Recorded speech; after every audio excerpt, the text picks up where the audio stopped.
Makalipas ang isang linggo mula nung huling vlog ko, ay meron na naman kaming panibagong gagawin. Madaming gagawin. Isa sa mga bagay na palagi kong sinusubukang gawin ay kung paano i-manage yung oras ko sa paggawa ng plate, sa pag-review, pagsusulat ng assignment, at higit sa lahat, sa pagtulog. Kaya tara, samahan niyo ulit ako sa panibagong linggo bilang isang Archi student. Isa sa mga requirements ng plate namin sa design ang ginawa ko sa plate na to. Ang MEPS o pinagsamang mechanical, electrical, plumbing at structural. At hindi ko kayang gawin to lahat ng mag-isa. Buti na lang by pair.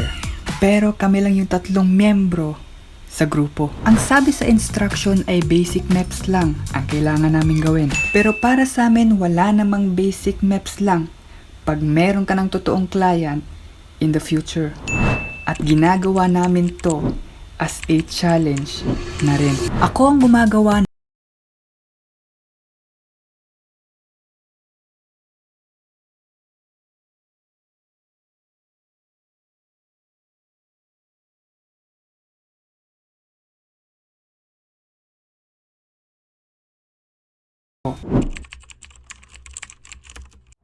10:29 PM nang sinimulan kong mag-outline gamit ang TechPen at pagsapit ng alas 12 ay natulog muna ako ng konti dito lang mismo sa lamesa ko. Dito lang kasi talaga ako kadalasang natutulog. Bakit? Para magising ako kaagad at ipagpatuloy yung ginagawa ko. Ilang beses na kasing nangyaring late na akong magising kapag nasa higaan ako. At yun din yung isa sa dahilan kung bakit minsan na akong nahuli sa klase. Pangatlo na to. Alas 7 ng umaga na magsimula akong mag-review dahil meron kaming quiz sa isang subject.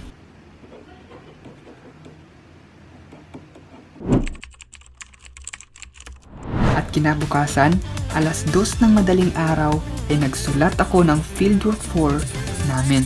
Dahil eto yung araw ng surveying.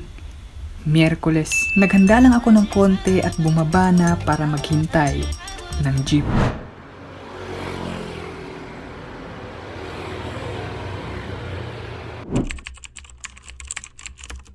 At eto na nga ang nangyari kanina kung bakit hindi ako nakapag-video. Nasa gitna kami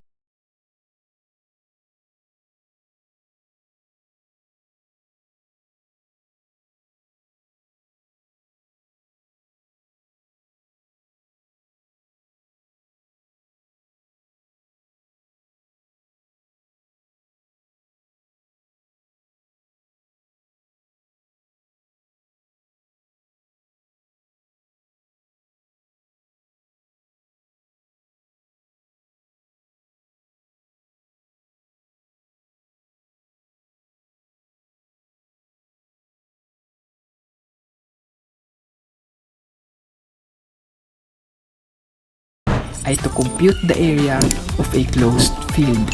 At yun ang dahilan kung bakit hindi ako nakapag-document kanina. Eto na yung pang-anim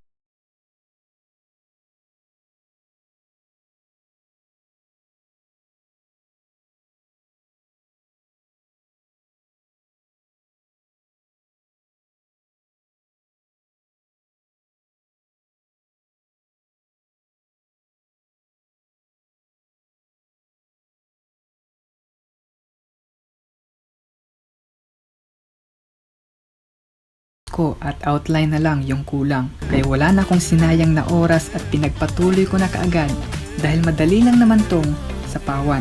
At natapos din sa pag-outline dahil i-render ko pa to lahat. Hindi naman sana kailangan i-render to. Kaso gusto lang namin na magkamukha lahat ang aming ginawa.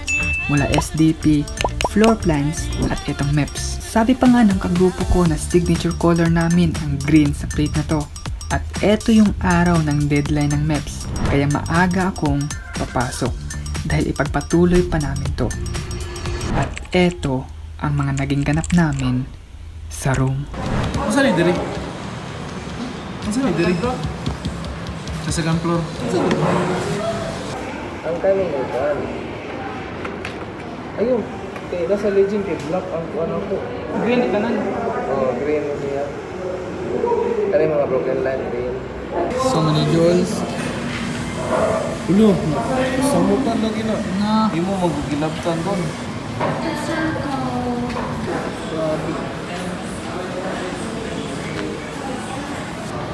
Ang tagal. Kaya eh... Baka hindi 6 minutes.